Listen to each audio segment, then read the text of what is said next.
Buenos días.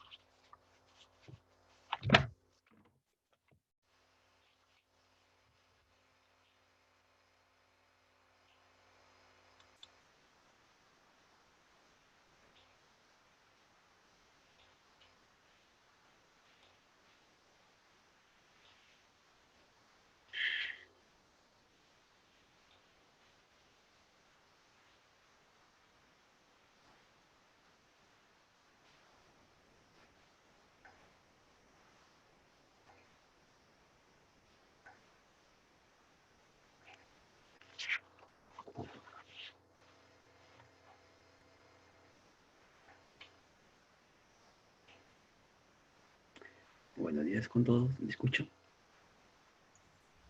Sí, ingeniero, buenos días. Buenos días. Se escucha bien, ¿no? Sí, sí. Ya.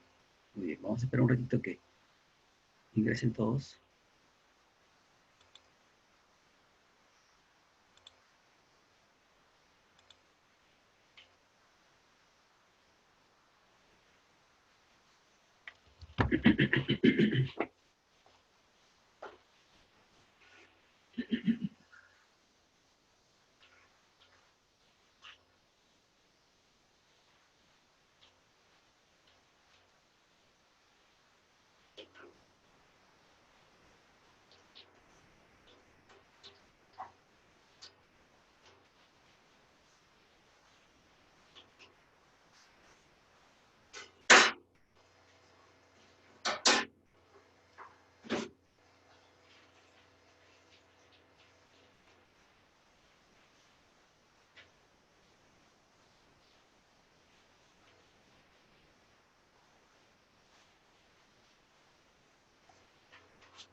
Ingeniero, buenos días.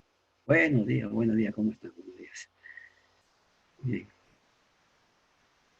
Ahorita se conectan mis compañeros, ya les Sí, avisé. sí, sí. Ya estamos 15 compañeros. Listo.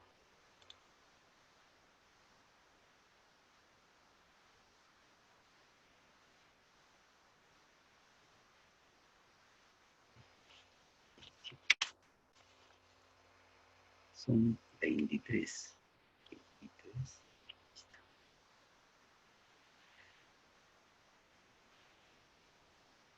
Bien.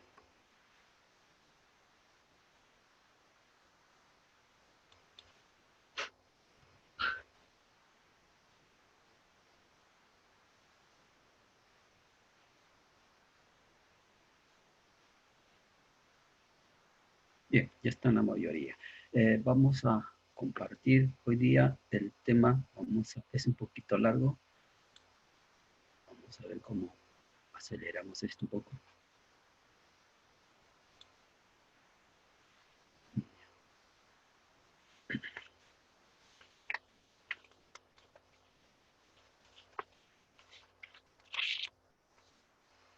Bien, ¿están viendo la diapositiva? Sí, ingeniero, sí se ve. Ya, bien. Ahora les digo una pregunta. ¿Se acuerdan de la pirámide de automatización? ¿Se acuerdan?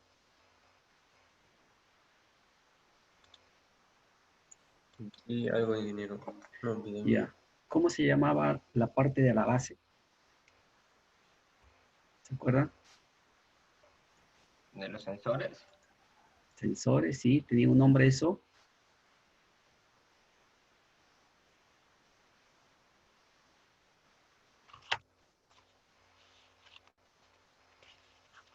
A la base lo llamaban campo, ¿se acuerdan?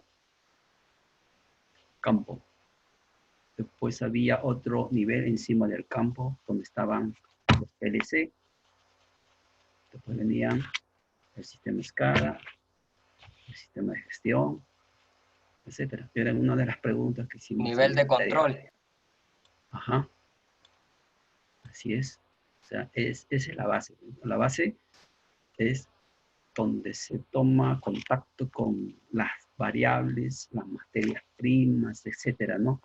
O sea, el proceso industrial, cómo sabemos cómo está transcurriendo un proceso industrial.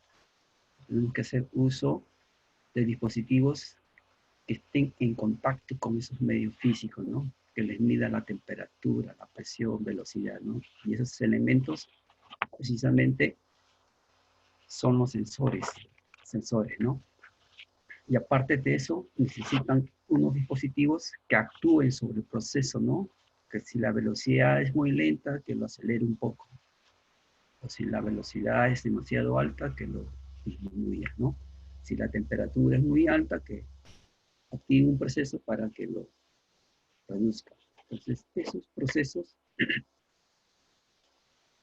necesitan los elementos llamados sensores y también los actuadores, ¿no? Que son parte del campo de la pirámide de automatización. Bien. Por eso el tema de hoy día es tocar esos dispositivos. Y a esos dispositivos los estamos llamando elementos primarios y finales de un proceso industrial. Bien. ¿Se ve completa la diapositiva o hay zona que se tapa? Está completo, ingeniero. Ya. Bien, entonces en los elementos primarios y finales, se quiere decir que necesitamos alguien que sean los ojos de una industria, ¿no? El proceso, que sean los ojos, y otros son los actuadores, que son las manos que vienen a realizar el proceso de modificación de las variables. Entonces, esos elementos los vamos a definir en forma técnica, el elemento primario y el elemento final. En sí, el elemento primario vendría a ser los sensores, y esta es una definición que le da a los sensores, ¿no? Son dispositivos que están en contacto con la variable que nosotros queremos medir, ¿no? Si es temperatura, tiene que estar, digamos, en contacto con la temperatura, ¿no? Para poder medirla. Si es la presión, necesita estar en contacto con ese material o esa sustancia para poder medir la presión, ¿no? Por lo tanto, ese dispositivo absorbe algo de energía de ese medio que lo está controlando para llevarlo a un sistema de medición, ¿no? Entonces, este es el primer elemento de parte de un lazo de control realimentado, ¿no? Que son los ojos del sistema. Mide la variable de lo que queremos, digamos, controlar. Entonces, los cambios de presión, los cambios de fuerza, los cambios de posición tienen que ser captados por este dispositivo. Y a eso lo llamamos elemento primario, un sensor. Los elementos finales son los que cambian el valor de la variable, ¿no? Cambian la temperatura, cambian la velocidad, cambian la posición. Y esos elementos finales técnicamente son los actuadores, ¿no? Son todos aquellos mecanismos que modifican la variable manipulada.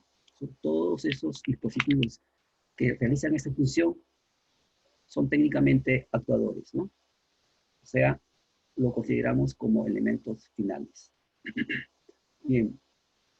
Entonces, hemos dicho que el elemento primario tiene que estar en contacto con la variable. Tiene que estar en contacto con la variable. ¿No? Quiere decir que esos elementos primarios y los actuadores forman parte del sistema industrial. Los dos son partes imprescindibles que no pueden faltar, ¿no? Por eso acá, como estamos dentro de la definición, estamos diciendo que de hecho es el nivel de campo de la pirámide de automatización. Es el nivel de campo. No se olviden, es la base del sistema de automatización, ¿no? Entonces acá le dan un criterio, miren, los sensores son los sentidos del sistema de control, ¿no? Son la vista, el tacto, el olfato, todo. Ellos toman toda esa información, la magnitud de esos medios, físicos toman esa información. Y los actuadores acá lo estamos definiendo que son las manos del sistema. Las manos prácticamente son aquellos que modifican todo lo que ocurre en la planta, ¿no? Bien, entonces vamos a ver los sensores. Sensores.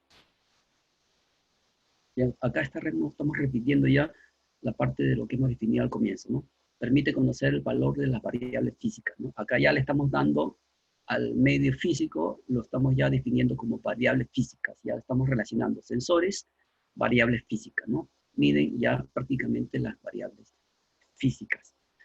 Pero el sensor, al medir la variable física, no lo va a transformar nuevamente en una magnitud de la misma unidad de la variable física, ¿no? O sea, en otras palabras, si toma temperatura, no va a convertir nuevamente en un valor de temperatura, sino que tiene que convertirlo en una magnitud que lo pueda procesar. El PLC no procesa temperatura, el PLC procesa señales eléctricas, tensiones y corrientes. Por eso el sensor lo que tiene que hacer es convertir esa magnitud física en una magnitud eléctrica, ¿no? Entonces el proceso de cambiar la magnitud física en una magnitud eléctrica, a eso se le llama un transductor. Eso se le llama a un transductor, ¿no? Entonces, transductor en general podríamos definirlo como cualquier dispositivo que cambia una magnitud física en otra magnitud física, ¿no? Pero en el caso de nosotros, esa magnitud final que va a ser cambiada tiene que ser magnitud eléctrica, necesariamente. No puede ser otra forma, porque los PLC no pueden procesar nada más que magnitudes eléctricas, ¿no? Y son dos tipos de magnitudes. Tensión, que manejan niveles de 0 a 10 voltios, o corriente, manejan magnitudes de corriente desde 4.000 amperes hasta 20.000 amperes, ¿no? Hay otros valores, pero generalmente esos son los que más se utilizan. Y acá vamos a dar ejemplos de actuadores. También le decimos accionadores, ¿no? Entonces, esto es la interfaz. Acá la llamamos interfaz, entre las señales del control y el proceso, ¿sí? Y acá estamos viendo ejemplos de actuadores, clasificados en eléctricos, neumáticos y actuadores hidráulicos. Y actuadores hidráulicos, ¿no? Bien, entonces, eléctrico, por ejemplo, un actuador eléctrico, ¿podríamos mencionar algún ejemplo de actuador eléctrico? ¿Me podrían decir algún ejemplo?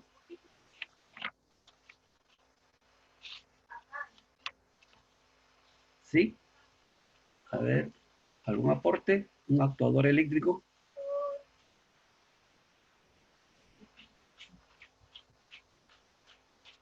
¿Sí? ¿Se escucha? Dice un relé. Un relé. motor. Un motor. relé. Qué bien. ¿Otro tipo de actuador eléctrico? Un contactor. Contactor, claro, para manejar potencias. No es lo mismo relé que contactor, ¿no es así? Claro. Claro, nosotros lo podemos utilizar para, digamos, un relé para activar o poner en funcionamiento un motor de alta potencia, ¿no? No es imposible, ¿no? Tenemos que utilizar un contactor porque sus contactos están diseñados para trabajar con esa cantidad de corriente, ¿no? Bien. Entonces, vamos a ver que los sensores, los que le estás mencionando, los sensores, los transductores. Entonces, si ustedes ven acá, los transductores, a ver quién me ha llegado, ya ataco. Vamos a permitir. Listo. Bien, entonces estamos viendo acá un esquema de un transductor. En la entrada a la izquierda es el fenómeno físico, la variable que se va a medir. Acá está el sensor. El sensor es una parte del transductor. Entonces acá utilizo un filtro para eliminar lo que es ruido y un amplificador para aumentar la señal y adecuarla a la salida. Entonces acá en la salida podemos obtener valores de tensión o valores de corriente, cuya magnitud está en proporción lineal con el fenómeno físico. Ojo, tiene que ser una proporción lineal con el fenómeno físico, ¿no? Porque la linealidad es una característica de los sensores. Bien, entonces ya tenemos un concepto más, ¿no? transductor. Entonces, el transductor es algo más amplio porque el transductor adecua la señal para el PLC. Entonces, no se puede tomar la magnitud vista por el sensor y no lo podemos llevar de frente para poder procesarla a un PLC, ¿no? Entonces, repetimos nuevamente, la conversión de una señal que no es eléctrica, ¿no? Magnitud física, cualquiera que no es eléctrica, hay que transformarla a eléctrica, ¿no? Y eso lo hace un transductor, ¿ya? No se olvide, ¿no? Entonces, la salida del transductor puede ser tensión o corriente, ¿no? Y esta magnitud tiene la información sobre la magnitud medida. Bien, entonces acá es todo un proceso porque la señal que está saliendo en la salida es una señal analógica, pero el PLC trabaja con señales analógicas, ¿sí? Digitales. ¿Perdón? ¿Con las dos trabaja? No, o sea, el PLC puede procesar señales analógicas, la señal que sale de un transductor, que es una señal, digamos, de 0 a 10 voltios o 4 a 20 miliamperes. Son señales analógicas que dan información. ¿O trabaja? Sí, lo trabaja. Tiene entradas analógicas. Sí. Entradas analógicas. Pero internamente ese puerto de entrada analógica tiene que convertirlo a una señal digital. O sea, tiene que realizar un proceso de conversión análogo-digital. ¿Ya? Porque en sí realmente lo que procesa el PLC son señales digitales. Entonces ahí... ¿Perdón? Al momento de hacer la conversión lo pasa a, creo que es a PWM, creo, ¿no? ¿O no? Pero esas son señales digitales. Sí, tiene que convertirlo a señal digital. O sea, la señal digital, digamos, un byte de 8 bits. La magnitud de esa señal digital, esa magnitud digital está en proporción a la magnitud física, ¿no? Eso se llama escalamiento. Ahora vamos a ver un ejemplo de escalamiento, ¿ya? Bien, entonces acá seguimos con los sensores.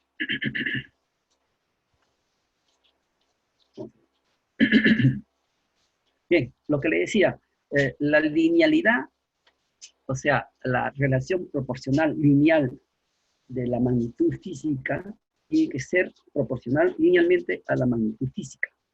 O sea, acá ven ustedes en las características, acá ven 1, 2, 3, 4, 5, 6, 7, en la octava. En la octava dice linealidad, proporcionalidad, ¿no? Miren, x acá dice, x es la variable del objeto físico. Es la magnitud, digamos, temperatura. X es la magnitud que representa la temperatura. Y y es la variable que obtiene el sensor, ¿ya? Entonces, x, magnitud real, y magnitud de salida del sensor, ¿no? O sea, y salida, x entrada, ¿no? X entrada del sensor, y salida del sensor. Entonces, acá vamos a relacionar, por ejemplo, el rango de medidas, o sea, la primera característica, ¿no? Rango de medida del valor físico es x. O sea, el rango, por ejemplo, rango de temperatura. ¿Qué rango de temperatura puede medir el sensor? Es una característica, ¿no? De a cuánto mide la temperatura, el nivel, velocidad, etcétera, ¿no? Sensibilidad, segunda característica, la sensibilidad mide diferencial de Y, o sea, cambio de Y. ¿Qué cosa es Y? Y abajo Y es la salida del sensor, Y es la salida del sensor, o sea, es corriente o tensión. Cambio de tensión respecto al cambio de la magnitud real, X es la magnitud real, ¿no? O sea, por cada unidad de cambio de magnitud real, ¿cuánto cambia la variable Y? O sea, la salida, la tensión, ¿no? Por ejemplo, cambio de tensión respecto a cambios de temperatura, esa relación, ¿no? Mientras más pequeña sea la magnitud real que pueda medir, entonces es mayor la sensibilidad, ¿no? O sea, X es más pequeño, la relación Y sobre X es mayor, o sea, mayor sensibilidad. A eso se refiere esa segunda característica, ¿no? La tercera característica es la resolución, ¿no? mínimo cambio de X, o sea, mínimo cambio de magnitud real. Por ejemplo, temperatura, ¿no? El mínimo cambio de temperatura que puede detectar el sensor y lo lleva como valores Y. Entonces, mientras la resolución sea mejor, mucho mejor la resolución, quiere decir que los cambios de X, cambio de temperatura, son más bajos. Mientras más bajos sean los cambios de temperatura que puede detectar, mejor es la resolución, ¿no? A eso se refiere la tercera característica, ¿no? La cuarta es el mínimo valor de X, o sea, estamos en el caso de la temperatura. ¿Cuál es el mínimo valor de temperatura que puede visualizar o puede detectar Y? Digamos, detecta a menos, digamos, menos 50 grados, lo puede detectar el sensor. Ese sería el umbral, ¿no? No puede detectar temperaturas menores que menos 50 grados, ¿no? O con valores positivos. Por ejemplo, un sensor detecta solamente hasta más 3 grados centígrados, no más valores digamos, más bajos, no. Menos de 3 grados no puede detectar. Entonces, 3 grados sería el umbral del sensor. Ahora acá miren dos conceptos que se pueden confundir. Precisión y exactitud. Precisión y exactitud. Parece que son conceptos iguales, pero son muy diferentes. Entonces, mire, precisión, error de medida máximo esperado. Si el sensor es preciso, el error relativo entre varias medidas es pequeño. O sea, yo tomo 1, 2, 3, 4 medidas y las 4 medidas se acercan bastante, entonces este sensor es preciso, ¿no? O sea, de la cantidad de X de medidas que se realice y todas esas medidas se acercan bastante a un valor, entonces la medida es precisa. Pero no significa que sea exacto, porque puede ser preciso, pero no puede ser exacto. Entonces, para que sea exacto, esas medidas deben reflejar el valor real. O sea, que deben acercarse realmente al valor real. ¿Se entiende esto? ¿Se entiende o es un poco impreciso? ¿Alguna sugerencia, alguna inquietud? ¿Se entiende? ¿Puede volver a repetir, por favor, ingeniero? Mire, voy a llevar este gráfico para que lo entiendan, ¿no? Acá. Este gráfico lo pueden intentar. En el primer gráfico, vemos acá, lo estoy señalando, miren, estas flechitas indican las medidas del sensor. Y todas las medidas del sensor están midiendo este mismo punto. O sea, las medidas son igualitas. Son igualitas, varían poco. Eso significa que el sensor da medidas precisas, pero no son exactas. ¿Por qué no son exactas? Porque no están en el centro. Si estuvieran en el centro sería exacto, porque en el centro es la medida real, ¿no? Por ejemplo, si la temperatura real es 50 grados y el sensor no está midiendo 50, está midiendo 60, entonces el sensor es preciso, pero no es exacto. En el segundo caso, por ejemplo, el sensor es preciso y también exacto. ¿Por qué es preciso? Porque todas las medidas son prácticamente iguales. Y esas medidas reflejan el valor real de la magnitud. Por eso todas están en el centro. O sea, todas son precisas y todas tienen un valor exacto, ¿no? En cambio, miren el tercer gráfico. Las medidas no son precisas. O sea, todas las medidas son bien distanciadas. No se acerca a un solo valor. Y también no son exactos, porque el valor exacto se dirían acá en el centro. Casi ninguna, algunas se acercan al centro, pero el resto están dispersas. Entonces, este es un ejemplo de un sensor que da medidas no precisas y no exactas. Bien, acá un último ejemplo donde la medida no es precisa porque están un poco dispersas, pero se acercan bastante al valor exacto. Se acercan bastante, por eso decimos que es prácticamente exacto, pero no es preciso. Bien, ahí sí me comprendieron lo que es la característica precisión y exactitud. ¿Sí? Sí, mejor, ingeniero. Ahí está Sí, mejor, ¿no? ahora sí, ingeniero. Entonces, preciso y exacto. No se olviden, ¿ya? Cada vez que le mencionen sobre un sensor preciso, magnitudes, valores precisos, ya saben a qué se refiere. ¿Y a qué se refiere cuando dice que un sensor es exacto o no es exacto? Bien, entonces regresamos a las características. Repetitividad. Entonces, esto significa la máxima desviación entre valores de salidas obtenidos al medir varias veces, ¿no? Si el sensor mide, digamos, una misma temperatura varias veces, lo lógico es que todas esas medidas sean iguales, ¿no? Entonces, solamente permite una pequeña desviación entre las medidas, ¿no? Por ejemplo, digamos, 50 grados la temperatura. Entonces, 50.5, 50.2, 50.3, 50.1, ¿no? Entonces, la máxima desviación sería 50.5, por ejemplo, ¿no? Esa es la máxima desviación entre varias medidas realizadas a un parámetro. A eso se refiere la repetitividad, ¿no? La máxima desviación que se puede, digamos, permitir el sensor. El penúltimo es la linealidad, lo que yo les decía, ¿no? X es la variable física, temperatura, por ejemplo. Y es la variable eléctrica, la salida del transductor, tensión, por ejemplo, ¿no? Entonces, si se duplica el valor de la temperatura, lógicamente el valor de la tensión se debe duplicar. Si la magnitud temperatura se reduce a la mitad, la magnitud eléctrica también se debe reducir a la mitad. O sea, la proporción de cambios deben ser iguales. A eso se refiere proporcionalidad lineal. Mientras mejor sea la proporción lineal, mejor es el sensor. Porque el sensor me está diciendo que tiene características de linealidad. Se puede trabajar con ese sensor. Y por último, la histéresis. La histéresis. ¿Se acuerdan ustedes de la curva de magnetización de un material magnético? Las pérdidas,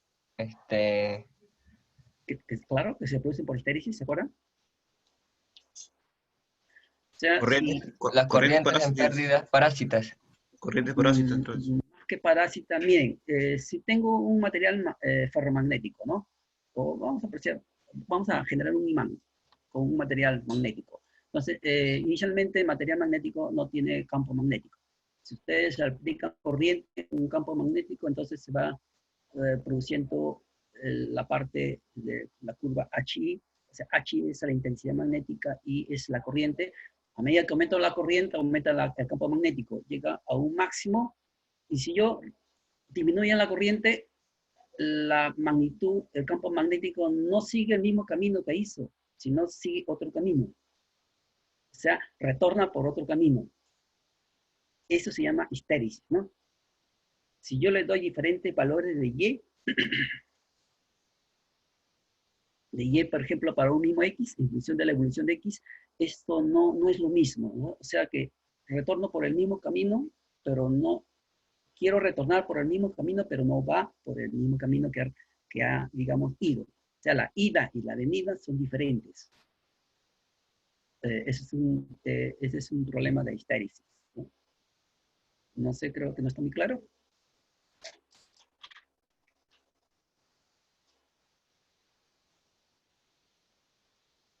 ¿Sí?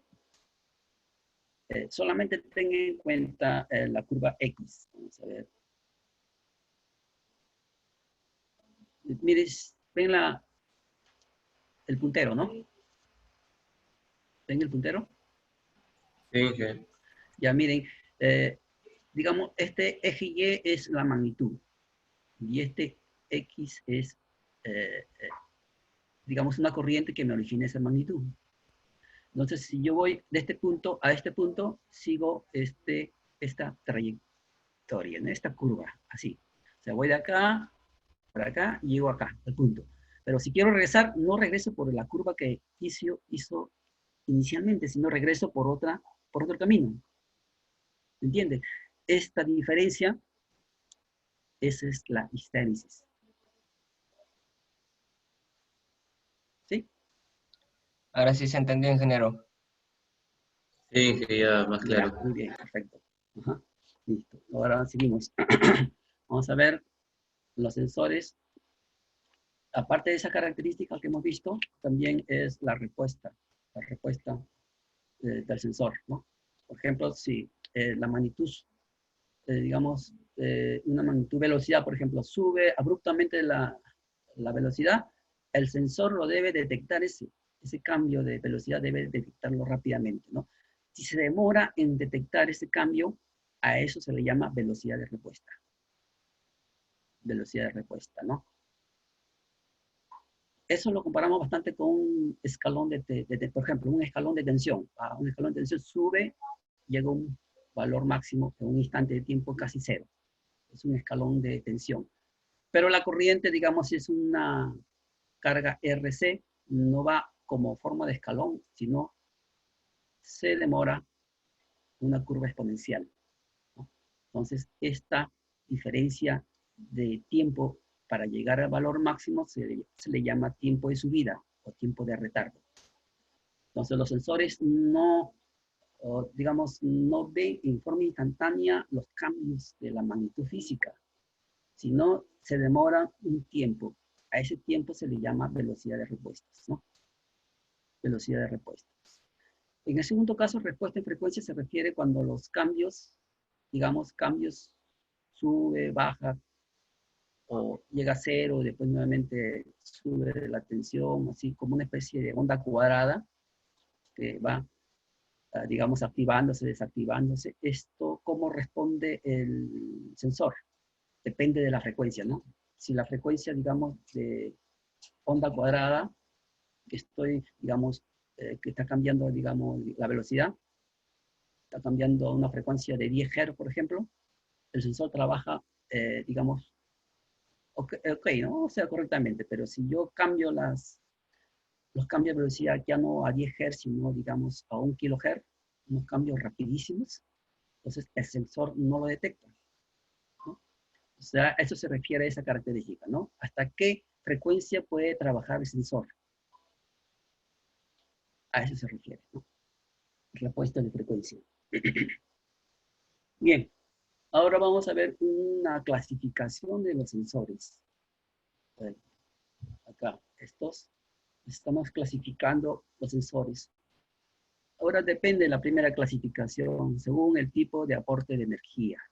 Hay sensores pasivos y sensores activos.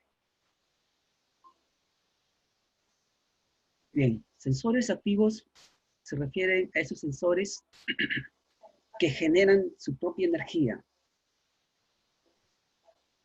En cambio, los sensores pasivos son los sensores que necesitan una energía para poder, digamos, dar un resultado.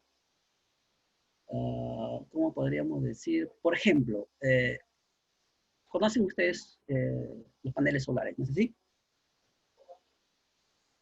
Sí, ingeniero. ¿Sí? Entonces, Sí, saben que el panel solar, cuando recibe luz, genera una tensión.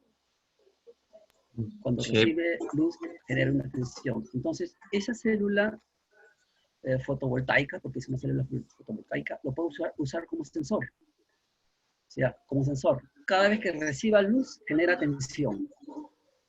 Por eso se le llama activo, porque genera su propia energía, genera su propia tensión. Otro ejemplo de sensor son los termopares. Termopares son un tipo de sensores que utilizan dos, digamos, dos conductores metálicos de diferente, digamos, naturaleza, ¿no? Por ejemplo, aluminio, cobre, tungsteno, son diferentes tipos de metales. Si ustedes juntan dos diferentes metales, esta unión genera una tensión a una temperatura. Si yo aumento la temperatura, en los extremos de ese par se genera una tensión. Es un fenómeno físico, ¿no? Por eso se le llama termopar. Entonces los termopares generan tensión entre los extremos de dos cables de diferente metal. Generan una tensión. Entonces, el hecho de generar tensión ya es un sensor activo porque está generando su propia tensión, ¿no? Aumenta la temperatura y aumenta la tensión generada. Generan, así como el fotovoltaico, generan su propia tensión. Es un sensor activo, ¿no? Entonces no se olviden, activo porque ellos mismos generan su energía.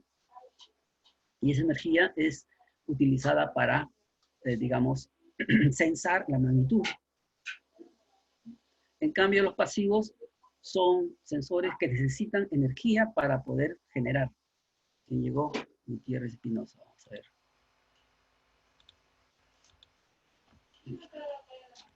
Entonces, los pasivos son sensores que necesitan energía. Por ejemplo, los RTD o las resistencias que dependen de la luz. ¿Se acuerdan? LDR. Esos que usan, por ejemplo, aquí en las subestaciones, tienen un sensor de luz. Cuando se va la luz, entonces el sensor genera, digamos, una información y avisa para que apaguen, digamos, si no hay luz, o sea que es de noche, enciendan todos los postes, ¿no? Entonces, ese tipo de sensores son sensores, digamos, fotoeléctricos, unas resistencias fotoeléctricas. Entonces, esa resistencia, para que genere información, yo tengo que alimentarlo con una fuente de tensión. Con una fuente de tensión, ¿no? Entonces, al hecho de alimentarlo con una fuente de tensión, entonces ya es un sensor pasivo. Un sensor pasivo, ¿no? Entonces, cualquier sensor que necesite energía eléctrica es sensor pasivo. Un sensor, digamos, ese sensor que usan para detectar si están pasando objetos, ¿se acuerdan? Emiten, emisor de luz, y en el otro lado un receptor de luz. Entonces, esos sensores necesitan energía eléctrica, son sensores pasivos. Ahora, según el tipo de señal de salida, ya esto ya es clásico, ¿no?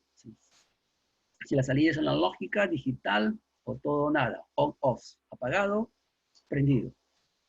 Bien, analógico, cuando la información que genera está en proporción a la señal de la magnitud física de la entrada. Ahora, si yo quiero transformar esa señal analógica en una señal que lo procese el PLC, lo puedo transformar en una señal de salida digital, ¿no? Entonces, hay circuitos integrados, sensores térmicos de circuitos integrados que internamente ya procesan la señal, lo filtran y generan la salida. Por ejemplo, en 8 bits, la salida del byte me da información de la señal de entrada analógica, ¿no? O sea, realizan una transformación, procesan la información. Ese es el tipo de señal de salida. Bien, seguimos una clasificación, otra clasificación. Según el tipo de parámetros variables, ¿no? Resistivos, capacitivos, inductivos, magnéticos, ópticos, otros tipos, ¿no? Por ejemplo, el inductivo, un sensor inductivo.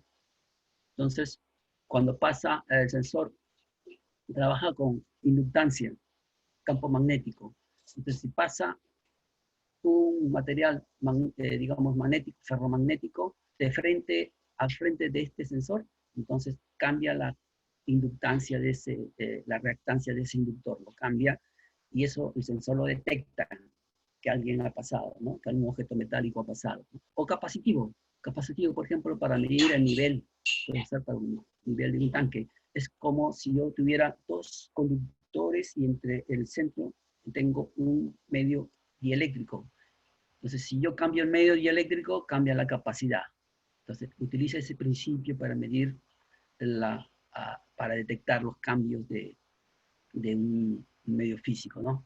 Utiliza el fenómeno de capacitancia, ¿no? Resistivo, por ejemplo, sería un potenciómetro. Utilizar un potenciómetro para medir, por ejemplo, la posición de un objeto, ¿no? Bien, ópticos y otros tipos, ¿ya? Estos son según el parámetro que utiliza para medir la magnitud. Y este sensor, según la magnitud variable física o química que detecta, ¿no? Entonces, acá vemos varios tipos de sensores, según lo que mide. Ya esto es según lo que mide, ¿no? Sensor de caudal, de temperatura, de tacto, imágenes, nivel del líquido, presión, fuerza, aceleración, velocidad, etcétera, ¿no? Ya es una clasificación en base a lo que está midiendo, a la variable que están midiendo, ¿no? Bien, entonces, y esta es una clasificación, y vamos a ver uno de estos tipos. Por ejemplo, los sensores analógicos y los sensores digitales, ¿no? Entonces, ¿Qué tiempo nos falta? Este tema es bien largo. Vamos a ver el tiempo un ratito. 10, 2. 5 y 10, 1 hora. Bien, continuamos.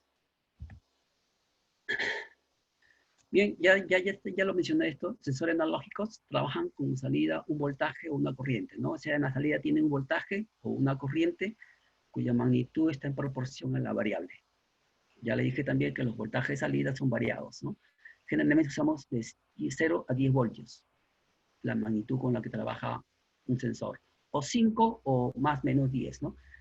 O los PLC, los bloques, los módulos de los PLC que van a trabajar, ahí tiene indicado la característica del sensor analógico. O sea, si trabaja con más 10, más 5 o más o menos 10. Eso lo está indicando el mismo el CPU, ¿no? El CPU, con qué tipo de módulo de entrada está trabajando.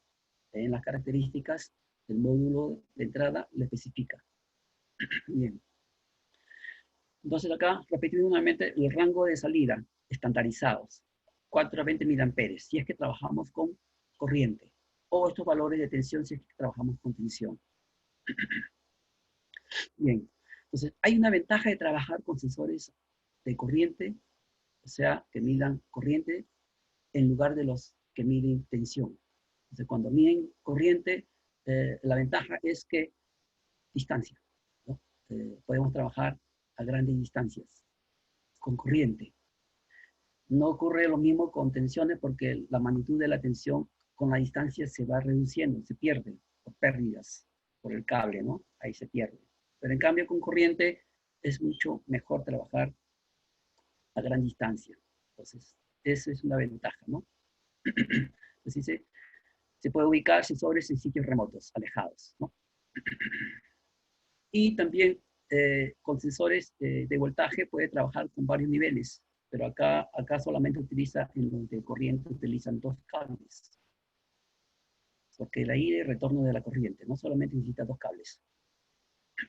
Y también otra ventaja, miren, el aislamiento eléctrico con los sensores de corriente. Bien. Otra ventaja es la inmunidad al ruido. Es más inmune al ruido que los sensores de tensión. Entonces, los sensores de tensión detectan campos electromagnéticos externos y eso se superpone a la tensión. Pero en cambio en corriente ya es muy diferente, ¿no? Por eso es más utilizado como sensores de captación de señal por su inmunidad al ruido. Listo. Bien. Entonces, hemos visto este tipo de sensores. Vamos a ver acá lo digital. Ya les mencioné, hay circuitos integrados, por ejemplo, este circuito integrado, que convierte temperatura, trabaja desde menos 55 hasta más 125 grados centígrados, ¿no? Es un sensor de temperatura. Digital porque la salida ya está codificada en señal digital. Entonces, ahí va a encontrar varios tipos de sensores digitales, ¿no? La característica es que la salida es digital y pueden trabajar con estas interfaces. Entonces, depende de las interfaces con las que trabajan, se puede seleccionar. RS232, RS424, RS485, etcétera, ¿no? Depende de ese tipo de interfaz con las que vamos a trabajar. Y el más conocido con ustedes, que ya han escuchado bastante, son los interruptores de acción mecánica, ¿no? Acá lo tienen. Simplemente es un interruptor, presiona ven acá, este indicador es una prolongación y apaga o, digamos, enciende o apaga el interruptor interno que hay acá, ¿no? Entonces esto es para detectar, por ejemplo, un fin de carrera, un objeto que llegó o pasa una zona, lo detecta.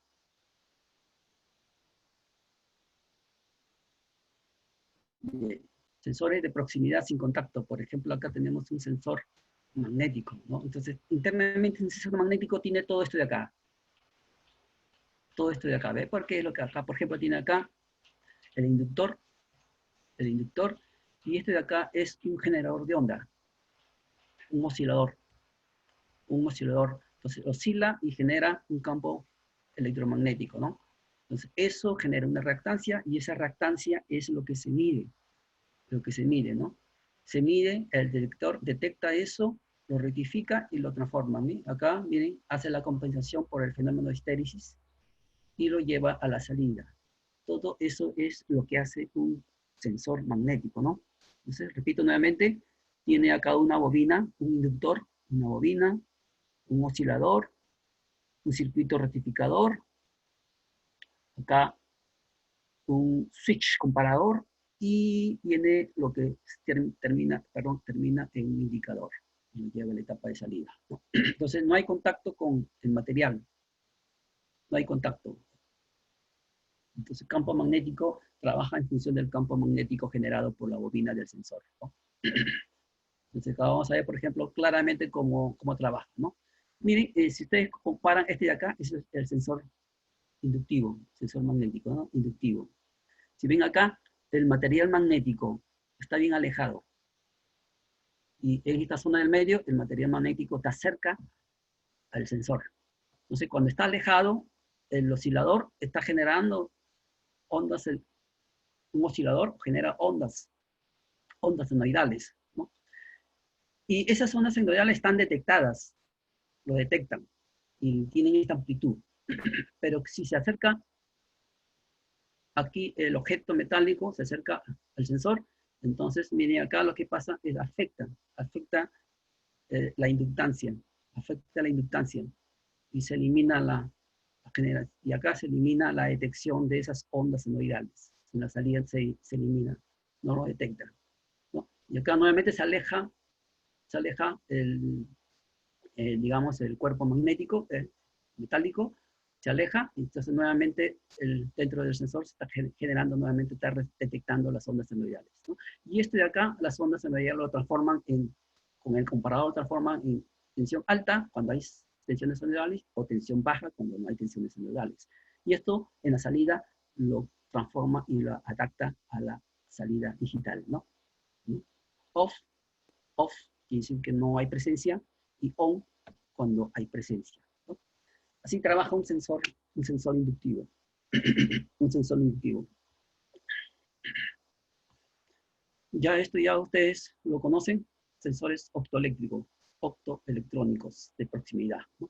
Entonces, ahí miren acá, el emisor, detector. Hay tres tipos. El sensor emite luz, y acá hay un receptor. Entonces, si hay un objeto que obstruye, el detector no lo detecta. Entonces, acá avisa que está pasando un objeto, ¿no? Este es un tipo, emisor y detector. O sea, los dos están separados. Los dos separados. Pero sin embargo, acá es un emisor y receptor o detector. O sea, emite la luz, se refleja en el objeto y lo detecta. Entonces, ahora, si no hay el objeto, emite la luz y lo refleja. Entonces, cuando pasa el objeto, emite la luz y esto puede reflejar, digamos, con la misma intensidad que lo refleja este cuerpo. Entonces, este de acá lo detecta. Si es la magnitud es pequeña o es grande, lo detecta. Y eso le permite detectar la presencia de un objeto. Entonces, acá lo importante es que ya el objeto no es necesario que sea metálico, ¿no? Puede ser cualquier objeto opaco. Pero tampoco pueden utilizar un objeto transparente, ¿no? No pueden utilizar porque la señal del emisor se detecta y pasa nuevamente al reflector y se refleja, ¿no? Entonces no es para objetos transparentes, sino para objetos opacos, ¿no? Y acá uno tercero que está más, digamos, más preciso, ¿no? O sea, hace la misma función de esto, emisor, detector, pero no utiliza este reflector, sino utiliza la reflexión del mismo objeto. Entonces está diseñado para detectar la reflexión de este objeto. Entonces, 1, 2, 3. Tres tipos de sensores optoelectrónicos, ¿no? Entonces acá ya es emisor, fotocélulas, barrera de luz y el receptor. Pueden estar separados y enfrentados, ¿no? Puede trabajar emitiendo y detectando, o puede trabajar por reflexión. Así trabaja un sensor optoelectrónico. Bien, ¿se acuerdan que les hablé de dos metales diferentes? Generan una tensión, entonces este es un termopar. Es un sensor. ¿Qué tipo de sensor es? ¿Activo o pasivo? ¿Se acuerdan? Activo cuando genera su propia tensión. Pasivo cuando no genera, sino que necesita una fuente de tensión. Entonces, ¿qué me dicen ustedes? ¿El termopar es un sensor activo o pasivo? Activo. Activo, ¿no? ¿Por qué? Genera su propia energía. ¿Y cuál es la energía? Precisamente el fenómeno físico de termopar. Los dos conductores diferentes generan una tensión cuya magnitud depende de la temperatura. Entonces, es un fenómeno que se aprovecha para utilizarlo como un sensor, ¿no? Entonces, a los dos cables metales diferentes está dentro de acá, de esta zona de medida. Bien, acá vemos más tipos de sensores, en este caso se le llaman RTD, porque se basan en, digamos, en la magnitud resistiva del elemento, ¿no? O sea, no son dos cables metálicos diferentes, sino que es un cable que tiene una resistencia y esa resistencia varía según la temperatura. Según la temperatura. Entonces vamos a ver ahora el termistor. ¿Se acuerdan del termistor? También, cuando cambia la temperatura, cambia la magnitud de la resistencia, ¿no? Se pueden ver dos tipos, NTC o PTC, ¿no? Entonces, NTC cuando cambia la resistencia en forma negativa, ¿no? O sea, se aumenta la temperatura y disminuye la resistencia. Disminuye la temperatura, aumenta la resistencia. Y eso, para detectar eso, tenemos que utilizar una fuente de tensión para medir la caída de tensión. Entonces, ese es un sensor pasivo. Pasivo, ¿no? Generalmente todos los cuerpos metálicos, los cables metálicos son una especie de PTC. O sea, tienen un coeficiente de temperatura positivo. Y los infrarrojos. Entonces, trabaja con luz en el espectro infrarrojo. Este, por ejemplo, ahora que estamos en la época de pandemia, esos medidores de temperatura que nos miden a la entrada para detectar nuestra temperatura. ¿Se acuerdan? Que miden rápidamente, nos ponen en la mano, en la frente, y nos mide la temperatura. Eso utiliza el infrarrojo. El infrarrojo, ¿no? Entonces mide, es preciso y es rápido. Y es rápido, ¿no? ¿Ven? Por ejemplo, ahí tienen ustedes un medidor con infrarrojo para medir la temperatura. Entonces acá tienen otro medidor infrarrojo, pero conectados con un cable USB para procesar la señal en una PC o en un equipo. Bien, vamos a pasar ahora a lo que es escalamiento de señales analógicas. Escalamiento de señales analógicas. ¿Qué quiero con la señal analógica? Yo no lo puedo procesar con el PLC. Entonces, ¿qué hay que hacer? ¿Qué me dicen? ¿Qué cosa hay que hacer con la señal analógica?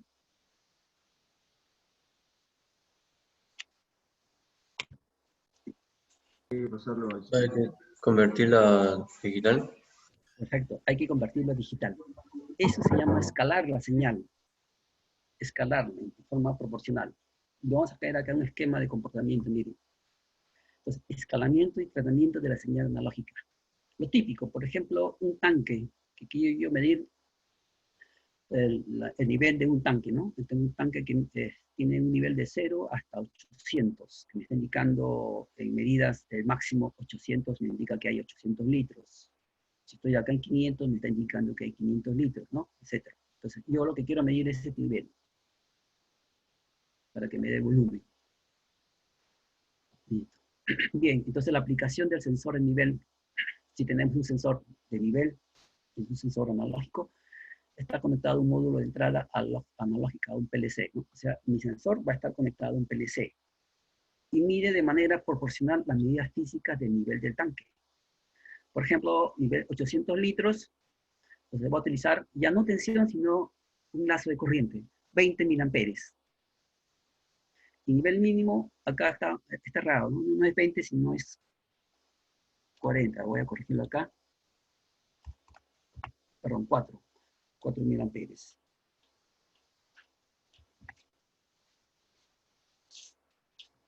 Listo, ya lo grabé. Ya, entonces, esto lo vamos a llevar en un gráfico. Miren, esto me representa el comportamiento. ¿Ven este gráfico? Transductor, módulo, PLC. ¿Sí? ¿Lo ven? Sí, sí, ingeniero, sí Sí, se ve. sí, ingeniero. Ya. Miren, a la izquierda está la medida física que se va a medir. En este caso, el volumen en litros. Entonces, esto va a pasar el sensor y el transductor que tiene internamente el sensor. Toda esta etapa lo llamo transductor. Pasa por la etapa del transductor y esto lo convierte en señal eléctrica, analógica también. O sea, sigue siendo analógica, ¿no? Pero ya es eléctrico. ¿Recuerdan? Transductor convierte medida física en medida eléctrica. Los dos son analógicos. O sea, siguen siendo analógicas. O sea, no lo puede procesar el PLC. Entonces, tiene que pasar por un módulo de transformación análogo-digital. O sea, con este módulo lo convierte en digital, en 8 bits, 2 bits, perdón, 8 bytes, 8 bits, que es un byte, perdón, 2 bytes, 3 bytes, etcétera, ¿no? Pero hace la conversión. Y esto recién va a un PLC. Y el PLC lo procesa y genera una salida para actuar sobre, digamos, a mandar órdenes a los actuadores. ¿Ok? ¿Estamos bien? Entonces, vamos a ver el primer paso. Medida física. Tomo medida de temperatura, presión, distancia y nivel. Cualquiera de esas magnitudes, ¿no? Pasa por el transductor y llega internamente a hacer la conversión de la medida física analógica en una medida eléctrica, que me dice que puede ser tipo de voltaje, tipo de corriente, ¿no? Voltaje o corriente. Bien, una vez que pasa el transductor, mire, pasa al módulo de transformación análogo-digital. Entonces, lo que hace este módulo es convertirlo en señal digital. 1, 2, 3 o 4 bytes, ¿no? Una vez que está convertido en señal digital, ya, bueno, lo procesa el PLC, porque el PLC solamente procesa señales digitales, y a través de esto es donde toma las decisiones y lo lleva al actuador. Bien, entonces vamos a ver la primera etapa, que es la transformación de medida física a eléctrica, analógica. Celular. Medida física a analógica. Bien, miren, este es el esquema de la transformación. Entonces, yo pongo lo que obtengo del sensor. Yo voy a trabajar con un sensor de corriente. Si la corriente va a trabajar, entonces, desde 4 miliamperes y máximo 20 miliamperes. Eso es en el sensor. Con la magnitud física, acá está. Entonces, la magnitud física, si tiene 4 miliamperes el sensor, entonces debe ser 0 litros. No debe haber tensión, perdón, no debe haber volumen, no debe haber 0 litros, no hay líquido, ¿no? Y si llega a 20 miliamperes, el sensor está marcando 20 miliamperes, significa que está al nivel máximo, 800 litros, ¿no? Entonces, esta es la fórmula que utilizo para lograr ese escalamiento, ¿no? Entonces, acá pongo en el numerador la tensión de salida, no es tensión, sino una magnitud de salida máxima menos la magnitud de salida mínima. Salida. Y acá abajo, en el denominador, pongo magnitud de entrada máxima y magnitud de entrada mínima. Lo multiplico la fracción por la magnitud de entrada actual, lo que yo quiero medir, más una constante K. La constante K. La constante K depende si yo, por ejemplo, si tomo medidas con corriente, K vendría a ser 4 a 20 miliamperes. Entonces, K sería 4. ¿No? Sería acá, 4. Si tomo sensor de tensión, ya este K valdría 0, porque estoy viendo de 0 a 10 voltios, ¿no? Eso es K, ¿no? Si es corriente, es 4.000 amperes. Si es tensión, es 0 voltios. ¿Me entiende? El valor de K. Bien, entonces, la magnitud de salida. ¿Qué es la salida? ¿Cuál es la salida del transductor? Estamos trabajando con sensor de salida de corriente o tensión. Corriente. corriente. Entonces, ¿cuál es la magnitud máxima de ese sensor? 20. 20. 20 miliamperes. Acá se coloca 20 miliamperes. ¿Y cuál es la salida mínima? 4. 4 miliamperes. 4. Acá abajo, la magnitud de entrada máxima. ¿Cuál es la magnitud medida real máxima? La entrada física.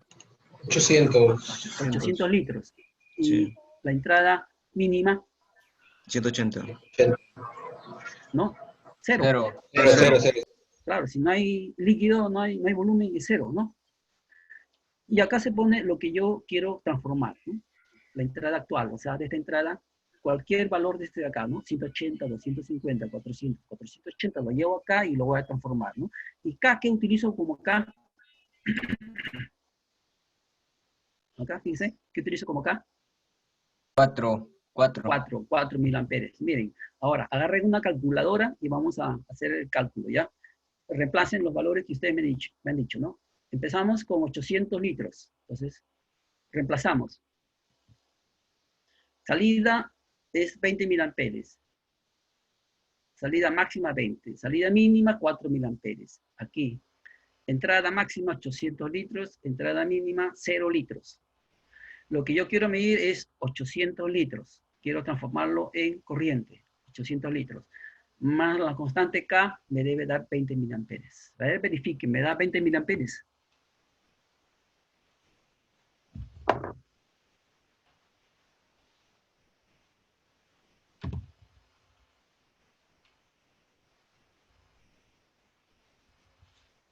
Sí, da, ingeniero, 20 miliamperes. Listo. Entonces, eso mismo lo hacemos para el otro valor, hecho con 800, ahora con 480, con 400, 250 y 180, ¿no? Entonces, son estos valores. Y ya lo pongo acá de frente, ya ustedes lo comprueban. Ya, debe darme esos valores, ¿no? Entonces, significa que con 800 litros, 20 miliamperes. Con 480 litros debe ser 13.6. 480 litros debe ser 13.6. Con 400 litros debe ser 12 miliamperes. 400 litros, 12 miliamperes, ¿no? Y así sucesivamente, ¿no? Si esto se cumple, ya tengo una característica del sensor, que es la linealidad, la proporción lineal, ¿ya? ¿Se acuerdan? Debe haber linealidad. Entonces, si se cumple esas características, podemos utilizarlo como medidas a este sensor. ¿De acuerdo? ¿Correcto? ¿Sí? Bien. Entonces, a esto lo representamos en la etapa. Miren, ya he hecho ya la medida física a medida eléctrica. Ya lo he transformado. Ahora voy a hacer la medida eléctrica a digital. Entonces, ya tengo que utilizar este cuadrito. Miren, entonces acá, en este cuadrito, Y representa el eje Y, X representa el eje X, ¿no? AI representa A, analógico y entrada. D representa digital, O sería salida. Entonces, si yo quiero hallar la entrada analógica, utilizo esta fórmula. Y si quiero hallar la salida digital, utilizo esta fórmula. Repito, si quiero hallar la entrada analógica, utilizo esta fórmula. Dice AI, entrada analógica. Si quiero hallar la salida digital, utilizo esto. O salida de digital, ¿no? Bien. Entonces, por ejemplo, quiero transformar 153. Acá sería, mire, 153. Esto es salida digital. Estoy trabajando con 8 bits, un byte, ¿no? Entonces, el máximo valor, cuando todos los bits del byte están 1, 1, 1, 1, el valor es 2555. Y cuando el digital, el byte es 0, 0, 0, 0, la salida es 0. ¿Me entienden? Entonces, estos son los valores en digital. Bien, y estos son los valores de las entradas analógicas. Puede ser 20 miliamperes, que equivale a 800 litros, puede ser 13.6 miliamperes, que equivale a 480, etcétera, ¿no? Entonces, si yo quiero, por ejemplo, hallar el valor analógico, entrada analógica, y tengo una salida de 153, estoy acá, entonces reemplazamos. Entonces, ¿qué sería Y máximo que quiero analógico? Si quiero analógico, tengo que utilizar esta fórmula de arriba, ¿no? Bien, entonces Y representa los valores del eje Y. En este caso estoy utilizando los miliamperes. Entonces, Y máximo es 20 miliamperes y Y mínimo es 4.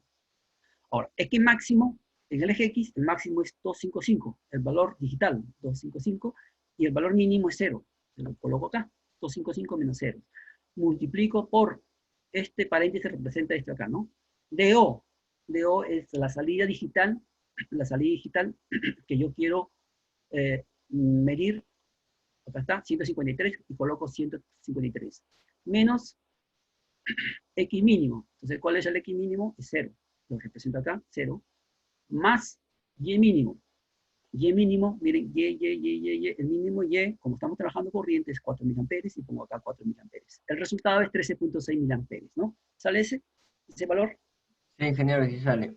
Ya, entonces, esto es para hallar la entrada analógica. Ahora al revés. Tomo 13.6, que es la entrada analógica, y te lo transformo a digital. Acá está, ¿no?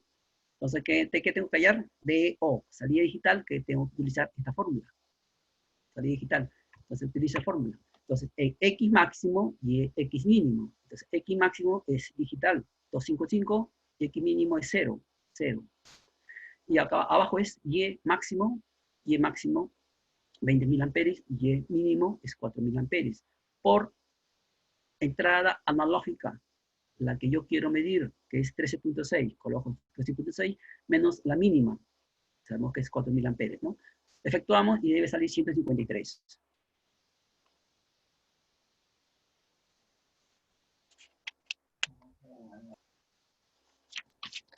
Sí, sale, ingeniero, sí ingeniero. sale. Ya, listo. Entonces, miren, este procedimiento para hacer el descalamiento se repite en cualquier tipo de sensor que queremos hacer la transformación de analógica a digital, ¿no? Todo ese proceso tiene que pasar, todo ese proceso tiene que hacerlo el transductor y el convertidor análogo-digital, ¿ya?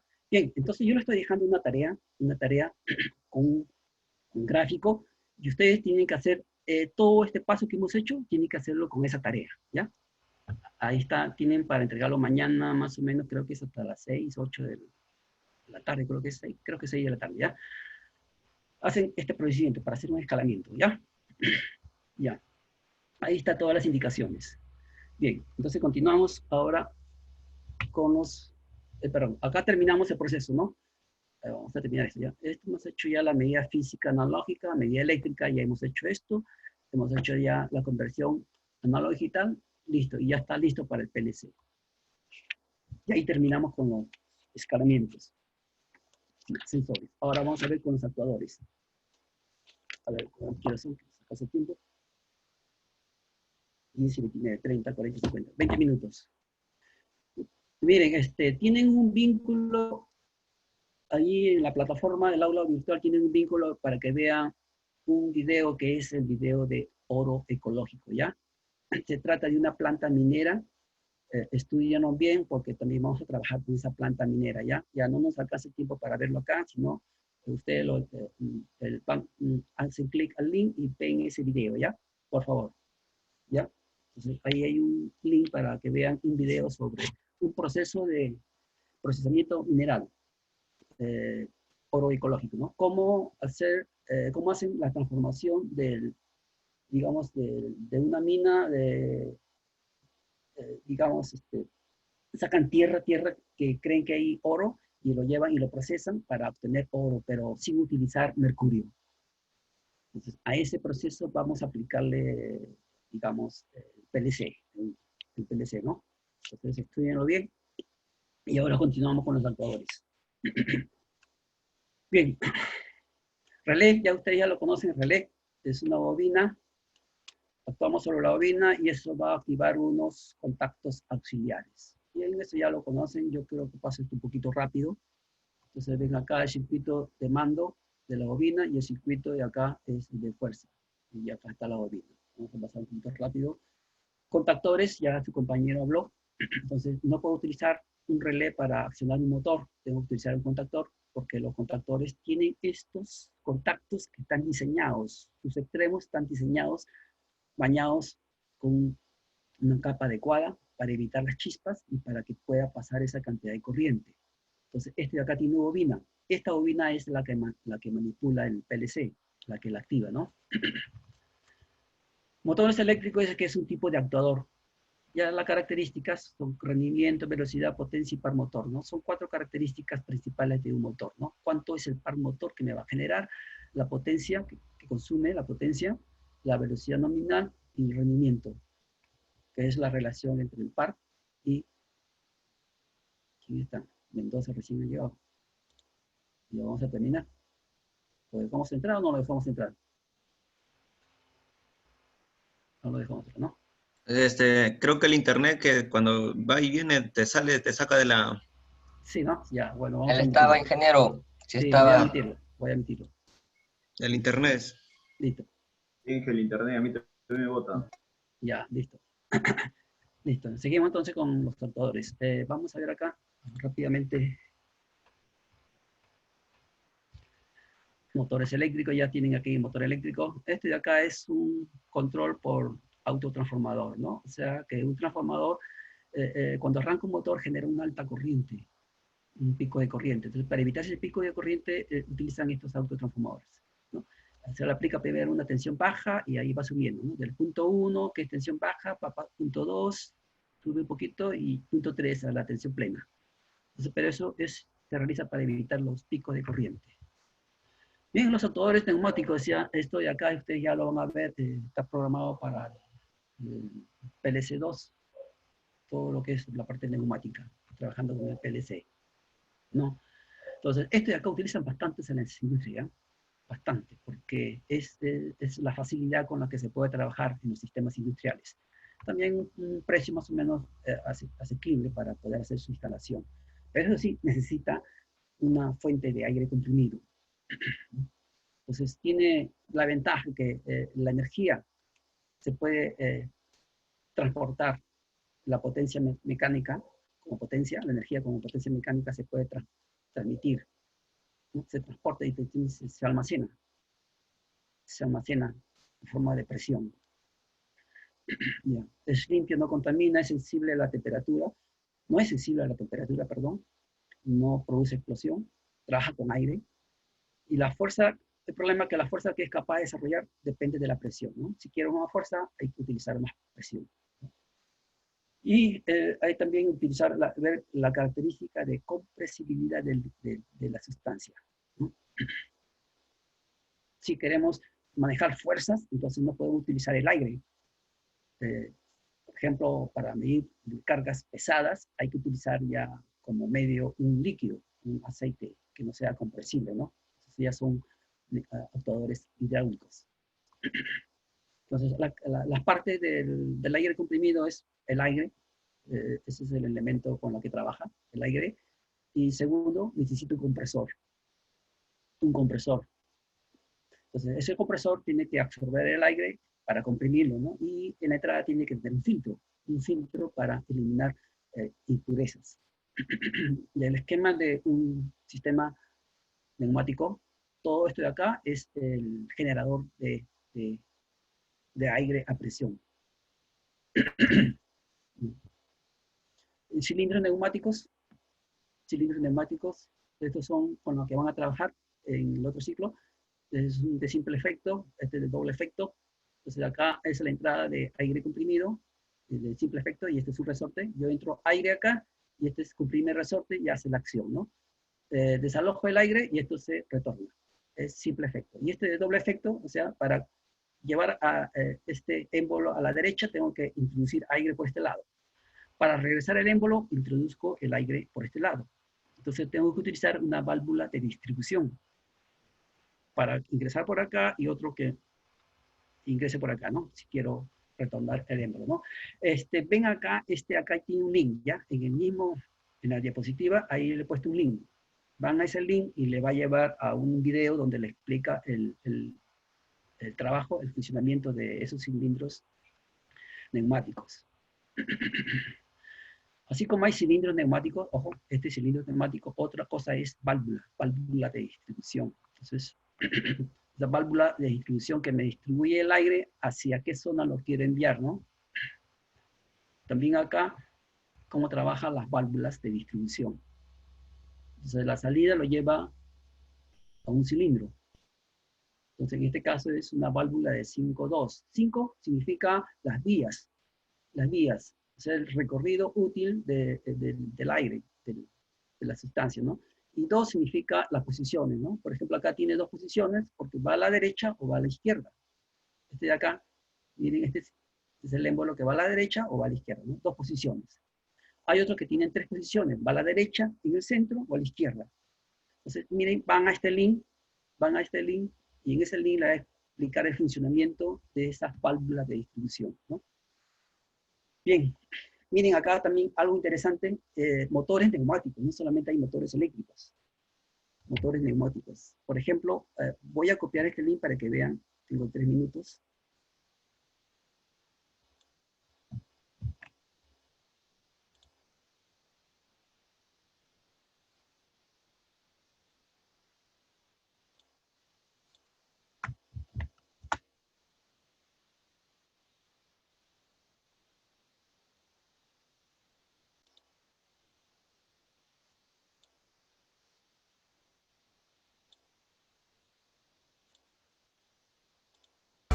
¿Ven? ¿Ven el video? Sí se ve, ingeniero. Ingeniero, sí se ve. Ya, mire, ese es un motor neumático. Voy a ponerle unos 2 minutos para que lo vean bien. Y cómo trabaja un motor neumático. O sea, no usa motores de corriente eléctrica. Puro fluido.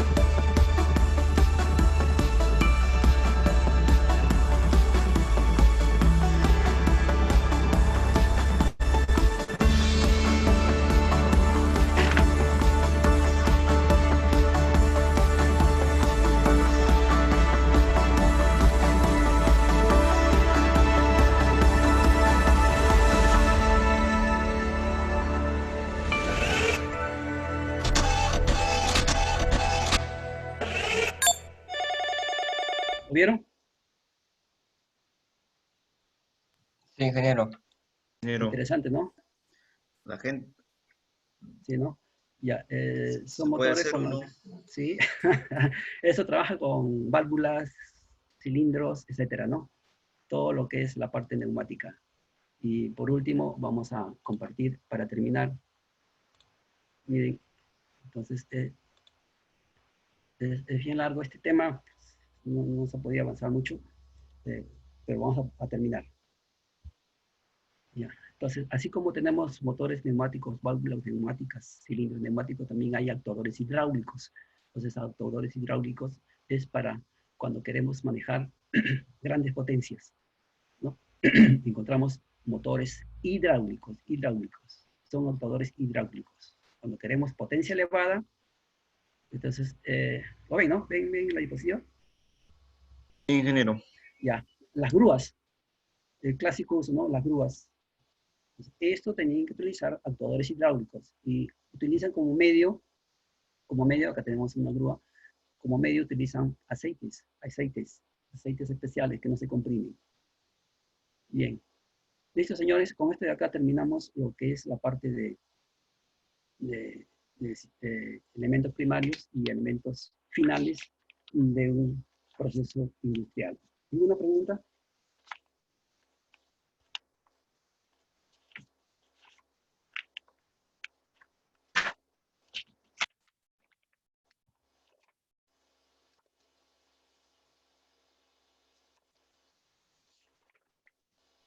Inge, en la Facultad de Actuadores Hidráulicos. No. Pero había uno, creo que tenía en el departamento de física, creo que había uno que habían comprado, pero que en realidad nunca lo he visto que lo utilicen, ¿ya? Creo que habían comprado así un sistema hidráulico, creo, pero nunca, parece que no lo han utilizado. Dice que lo que es hidráulicos es bien preciso Potente. y preciso también. Claro, puede ser preciso. Ustedes han visto algunos campeonatos que utilizan grúas que incluso pueden mover botellas, ¿sí? ¿Sí? Es que lo que pasa es que los que manejan esas grúas agarran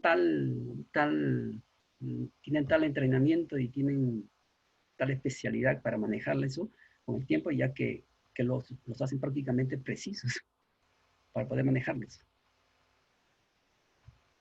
Pero sí, su principal característica es la potencia para manejar, ¿no? ¿Qué principio utilizan para las grúas, por ejemplo, para este sistema hidráulico? ¿Quién me puede decir qué principio utilizamos? Un principio físico. ¿Presión? No, hay un principio básico. Tú mueves un pequeño émbolo y puedes levantar un carro, La palanca. ¿no? Entonces, no es por menos fuerza para poder esto. Yo es física, principio de física. ¿Nadie?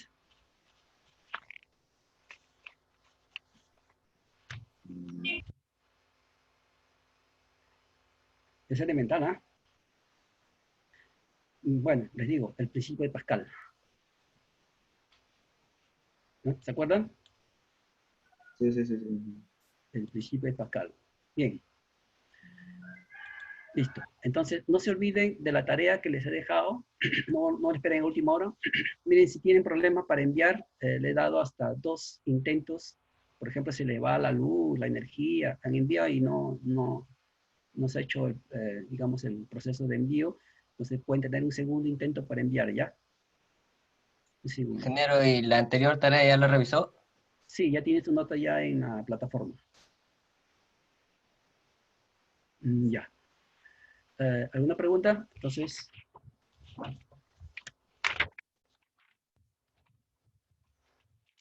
vamos a tomar una asistencia, ¿ya? Tenemos 7 minutos. Suficiente, ¿ya? Voy llamando y va prendiendo su video, ¿ya? Su cámara de video. ¿Ya? Empiezo con el primero. Alfaro, ¿está? Presente. Tu cámara. Listo, Omar, ¿no? Perfecto. Sí, ingeniero. Aquí se Ríos, prende su cámara. Ahí está. Aquí se. Ahí está.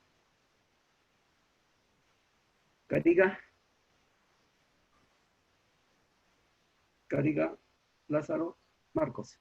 ¿Ahí está? Ingeniero, Presente. Su camarita.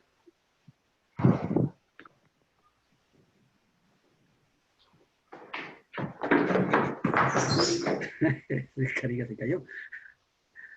Presente. A ver, su camarita.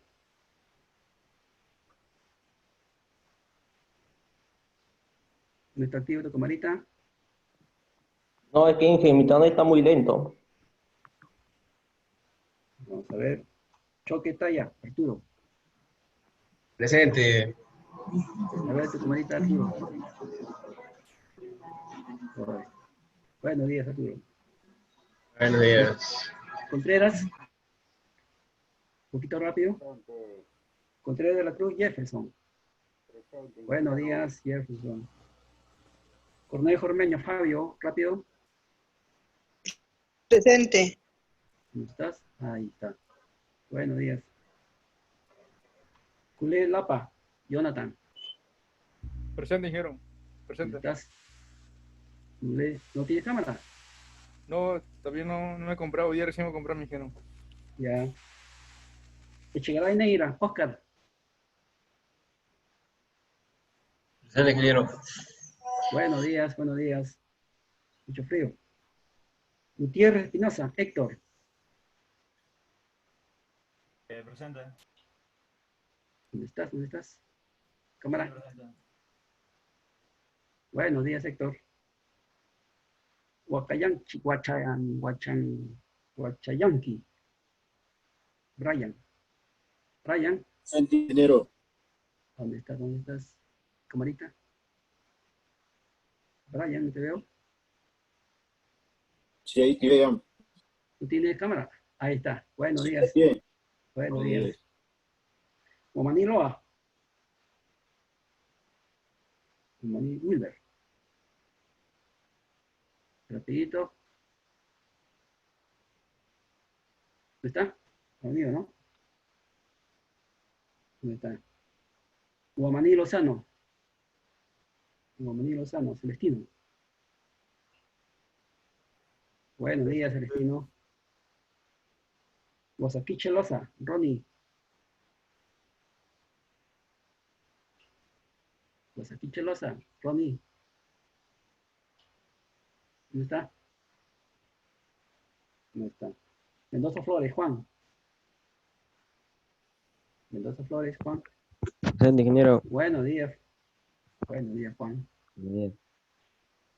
Michael Chávez, Byron. Ingeniero, buenos días. Buenos días. Ingeniero. ¿Cómo está? Parigomán Camaná, Bruno. Buenos días, ingeniero. Buenos días, buenos días. Pauca Taquiri, Jordini. Jordini, ¿no unió? Parece que no. Quispe Pineda, Jesús. Hola, Jesús. Buenos días. Buen día. Rodríguez Vera. Presente, Edson. ingeniero. No tengo cámara. Presente, ingeniero. Ya. Buenos días. Rojan Alberto Jefferson.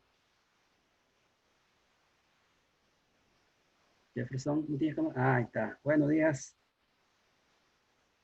Tito Carrasco, Cristian. Presente, ingeniero.